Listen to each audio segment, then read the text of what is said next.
Assalamu alaikum. In this video, I am going to explain about the conservation of biodiversity. हमने बहुत detail में बात कर ली कि बायोडाइवर्सिटी किस तरह से फॉर्म हुई, 2 किंगडम, 5 किंगडम, हमने बहुत डिटेल में उसको डिस्कस कर लिया है. And then we have discuss about the binomial nomenclature के किस तरह से आप उसकी नेमिंग भी कर सकते हो डिफरेंट जैनरा की. सो इन दिस वीडियो अब हमें बात करनी कंजर्वेशन की कि हम किस तरह से उसको सेव कर सकते हैं, right? So let's discover about the definition of the conservation कि कंजर्वेशन है क्या.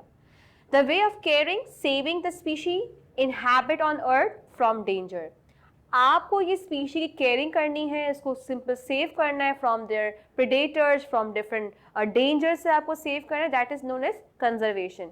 सो इट्स बेसिकली आप कह सकते हैं फिनोमिना प्रोसेस कि आप स्पीशीज़ को, बायोडाइवर्सिटी को, जिसका आपके पास वेरिएशन है, plants, animals, micro organisms, different हमारे पास जितने भी ऑर्गेनिज्म, लिविंग स्पीशीज़ पाई जाती हैं, उनको कंजर्व करने को हम कहेंगे कंजर्वेशन ऑफ करनी है हमें बायोडाइवर्सिटी की.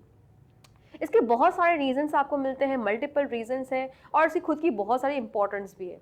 हमने सिंपली बहुत बार कहा है कि अगर आप खुद को सेव ना करेंगे तो उसके बाद हमने इंपॉर्टेंटली हमने कहा था कि इसकी इंपॉर्टेंस के जब हमने फर्स्ट वीडियो डिस्कस भी किया था, राइट? तो इसकी अपनी की इंपॉर्टेंस है बायोडाइवर्सिटी की. जब आपके पास वेरिएशन आ जाती है तो अल्टीमेटली आपकी कंट्री के लिए क्या कर रहा है, इंप्रूव कर रहा है. So now let's discuss about some of the reasons that why we are doing और why we are conserving the biodiversity. So reasons to conserve biodiversity that because of its us benefits. Simply क्या हमारे खुद के benefits के हम कर रहे हैं. Because of the benefits, it means that it ultimately give you the benefit. अगर आपने species conserve कर ली, आपको ultimately बहुत सारे resource मिल जाएगा. आप animal से इतना resource ले रहे हैं, आप plant से इतना resource ले रहे हैं, आप micro organism को अपने लिए इतना resourceful use कर रहे हैं in the medicines, in making other hormones. आप प्रोटीन सिंथेसिस के लिए अपने माइक्रो ऑर्गेनिज्म को यूज़ कर रहे हैं, तो आपके पास अल्टीमेटली आपको खुद को बेनिफिट ही दे रहा है. तो एक बहुत इंपॉर्टेंट जो रीज़न आ जाता है बायोडाइवर्सिटी को कंजर्व करने के लिए कि it ultimately give you the benefit. तो यानी हमने कहा कि जब ये बायोडाइवर्सिटी होगी, कम नहीं होगी, डिस्टर्ब नहीं होगी, तो वो अल्टीमेटली हमें ही फ़ायदा दे रहे हैं, right? The second important reason is it boost ecosystem productivity. अगर आपने क्या किया, सिंपली अगर आपने कंजर्वेशन को कंजर्व किया, स्पीशी को आपने कंजर्वेशन को बहुत प्रोमोट किया, अल्टीमेटली वो आपके इकोसिस्टम को ही बूस्ट कर देगा, आपकी प्रोडक्टिविटी जो इकोसिस्टम की उसको बढ़ा देगा. और आपको पता है कि अल्टीमेटली यहाँ पे हज़ारों किस्म की फूड चेन चल रही है आपके इकोसिस्टम के अंदर. वो अल्टीमेटली डिफरेंट, हम कहते हैं एक स्पीशी है, स्पीशी से हम कह रहे हैं पूरा पॉपुलेशन बन रहा है. उस पॉपुलेशन से हमने कहा कि डिफरेंट कम्युनिटीज़ फॉर्म हो रही है, कम्युनिटी से हमने कहा कि डिफरेंट यहाँ पर इकोसिस्टम्स फॉर्म हो रहे हैं, यानी उस इकोसिस्टम में मल्टीपल फूड चेन्स चल रही है. तो अगर आपने इसको अगर प्रोमोट नहीं किया कंजर्वेशन को, तो अल्टीमेटली फूड चेन्स क्या हो रही है, डिस्टर्ब हो रही है और पूरा का पूरा इकोसिस्टम डिस्टर्ब हो रहा है. So this is a very important point कि आप उसकी प्रोडक्टिविटी को बूस्ट करेंगे. द थर्ड इंपॉर्टेंट रीज़न आपको मिलता है that is ecosystem will be imbalance. जो मैंने अभी यहाँ बात करी कि अगर आपने प्रोमोट नहीं किया, बूस्ट नहीं किया, तो अल्टीमेटली आपका जो इकोसिस्टम है वो पूरा क्या हो जाएगा, इम्बैलेंस.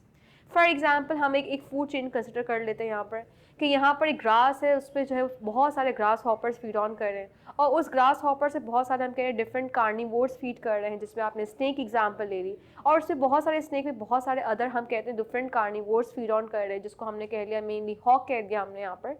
तो अगर उस पर से फूड चेन में अगर आपने किसी एक स्पीशी को डिस्टर्ब कर दिया, वहाँ से हंट कर दिया, अल्टीमेटली कंजर्व नहीं किया आपने उसको, तो पूरा फूड चेन डिस्टर्ब हो जाएगा. फॉर एग्जाम्पल मैं चाह रही हूँ यहाँ से मैं हटा दूँ स्नेक्स को, मैंने स्नेक्स की हंटिंग करना स्टार्ट कर दी, तो स्नेक्स इस पर डिपेंडेंट थे ग्रास हॉपर्स पे. तो अल्टीमेटली ग्रास की जो पॉपुलेशन क्या होगी, बढ़ जाएगी, तो उसके खुद के प्रेडेटर्स जो थे वो सब क्या हो गए, ख़त्म हो गए. अब जब ग्रास हॉपर की स्पीशीज़ इंक्रीज होगी तो अल्टीमेटली ग्रासेस हैं उस पर बहुत बड़ा इम्पैक्ट आएगा, उनकी पॉपुलेशन कम हो जाएगी क्योंकि उनको खाने वाले बहुत ज़्यादा प्रेजेंट है. तो एक अलग यहाँ पे कंपटीशन आ गया फूड का. तो हमने कहा कि यहाँ पे ग्रास की पॉपुलेशन कम हो जाएगी because the competition in grass hopper will be increase.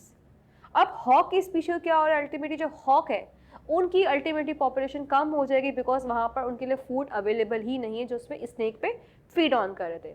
यानी हमने सिंपली देखा कि ये पूरा जो फूड चेन था वो क्या हो गया, इम्बैलेंस हो गया, डिस्टर्ब हो गया. और इससे हज़ारों मल्टीपल जो हम कहते हैं फूड चेन से क्या बन रहा है, एक इकोसिस्टम फॉर्म हो रहा है, जिसमें आप टेरेस्ट्रियल इकोसिस्टम देखते हैं, एक्वाटिक इकोसिस्टम देखते हैं. तो बहुत सारे इकोसिस्टम्स आपको मिलते हैं जो अल्टीमेटली अगर एक डिस्टर्ब होती है फूड चेन तो पूरा का पूरा इकोसिस्टम क्या हो जाता है, डिस्टर्ब हो जाता है. जो नेक्स्ट हमें रीज़न मिलता है that is soil become improved and stronger. जितने ज़्यादा हम प्रमोट करेंगे इकोसिस्टम को, जितना ज़्यादा प्रमोट करेंगे बायोडाइवर्सिटी को, अल्टीमेटली हमारी सॉइल इनडायरेक्टली क्या हो रही है, रिच हो रही है। किस तरह से हो रही है, दैट एंड डिके का प्रोसेस तो होगा।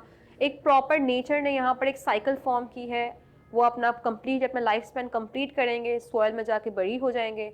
जब सॉइल में बड़ी हो जाएंगे, दैट एंड डिके का प्रोसेस होगा, डिकम्पोज उस पर एक्ट करेंगे, और फिर अल्टीमेटली वो रिच सॉइल क्या हो जाएगी, वो हमारे लिए न्यूट्रिएंटफुल हो जाएगी, ऑर्गेनिक रिच हो जाएगी, और वहाँ पे अल्टीमेटली एक वो कल्टिवेटेड आप कह सकते हैं बेस्ट सोर्स होगा, बेस्ट सॉइल होगी for to just get proper for the cultivation for upcoming generations.